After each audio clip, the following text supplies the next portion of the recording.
So has anyone heard of an anime called Jobless Reincarnation, or Mushoku Tensei, whatever you want to call it? Yeah? Well, I'm going to explain it anyway. Jobless Reincarnation follows our main character, No Name, a 34-year-old overweight incel who, after being brutally bullied in school for having abnormally short appendages, completely shuts himself off from the world, where all he does all day is basically play video games and beats off the hentai. That's it. That's all it's about. Now, after the tragic death of No Name, he gets reincarnated into a new world, hence the isekai title. Me personally, I'm sick of the isekai genre, because most of the time they all follow the same formula. Incel living a miserable life gets to live out his dreams in another world, usually with magic, being overpowered and being surrounded by girls that he wouldn't be allowed within 50 feet of in his previous life. But Mushoku Tensei was a breath of fresh air from the typical isekai. Unlike most isekais, Mushoku Tensei does a great job on focusing how and why the MC gets his abilities, instead of just giving him crazy amounts of buffs as soon as he sets foot in a new world. Another thing that sets this apart from other isekais is actually addressing the main character's past traumas. For example, due to him being bullied in his past life, Rudy has a huge fear of going outside, and the show takes time for him to conquer this fear. Not to say that Mushoku Tensei is the only isekai to reference the protagonist's past life, but it definitely does it the best. The person who he was in this previous life isn't just ignored and forgotten about, it constantly plays a part throughout the story in shaping the person he wants to become in his new life. He wants to become a better person because of who he was, not in spite of it. And on the topic of growing as a person, the main character isn't even the only person that's faced with adversity and has to grow. You have his dad, who does some pretty sleazy things and has to take responsibility for it, and still tries his best to be a great dad. You have the mom deciding to put her emotions and feelings aside and not subject the woman and her unborn child to death because of a decision her husband made. And then you have Eris, going from a completely intolerable spoiled brat to a slightly tolerable spoiled brat.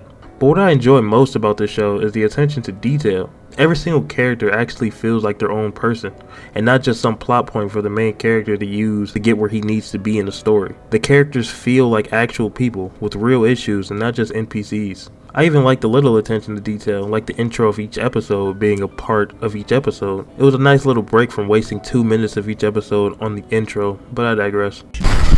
Now I want to talk about the typical isekai world. I want to take time to focus on a scene from Mushoku Tensei. So Rudy fakes a kidnapping to teach Eris some humility, but it turns out that the kidnappers were real, so he ends up saving her and is close to dying, but is saved by Ghislaine, killing one of the kidnappers in the process. And Rudy is suddenly floored at what he just saw, but everyone else act like nothing happened, meaning death is a normal occurrence in this world. But Rudy was a 34-year-old shut-in, with the only experience of death probably coming from Call of Duty. Of course he's going to be a little shaken up by the situation. But what this scene really helped me realize, this isn't your typical isekai world where someone could just be knocked out and forget about the heinous plans they're about to commit. People die, and that's just something Rudy has to get used to in this world. But on to the world building. They did such a good job in describing the world. I feel like they handed me a map to an MMORPG. Like, this isekai actually made the world feel like a world, if that makes sense. Oh, and another thing I have to give to the show is implementing foreign languages. I was actually impressed with the amount of effort they put into foreign languages.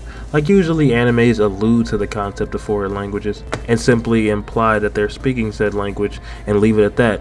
But Mushoku Tensei had the characters actually speak the language, and it actually felt like a real language you can learn. But I know with me saying all the good things about Mushoku Tensei, it makes it feel like I have no dislikes with the show. Well, that's because I kinda don't, except for one. I wasn't really fond of how pervy Rudy was in his first appearance, but to some extent I get it. He was an incel with little to no female interactions, probably was even a Discord mod. Of course it's gonna take him some time to learn how to be a functioning member of society, but I just wasn't that fond of it. But even with that being said, I still really like his improvement from an incel to the person he is now. Don't get me wrong, he's still abnormally horny, but he learns to control himself to be a better person and not a total creep. I want to be your little kitty. Meow. There's no way he folded like that! I take it back. Everything, all the good things I said about him, I take them all back. Now for my favorite character of the series. It's a little odd, but my favorite character is Orsted. It's not like he won me over throughout the show, since we barely see him in the series at all, but I have so many questions and theories about him that I can't wait to see more of them. For example, how did he get so strong? How does he know the man god? Why does he hate him so much? And I get the feeling that he's another person that got isekai just like Rudy is. But either way, I'm just excited to see more of him. Now for my least favorite character. I'm going to have to give it to Paul. Yeah, he's cool and all, but most of the time it's kind of annoying with his actions and ideology, but I digress. I think one of the biggest things to take away from this show is the importance of self-improvement and to never be complacent in your life. You should always be looking for a way to be better than how you were the previous day. Basically, what I'm trying to say is, don't be like No Name. Be like Rudius. Sometimes. Be like him sometimes. But with all that out of the way, I'm going to put Mushoku Tensei in S tier. I really enjoyed the show, and it sparked back up my love for the isekai genre. But anyway, leave your thoughts, comments, and opinions down below, and let me know what anime I should rank next. But with that being said, yeah.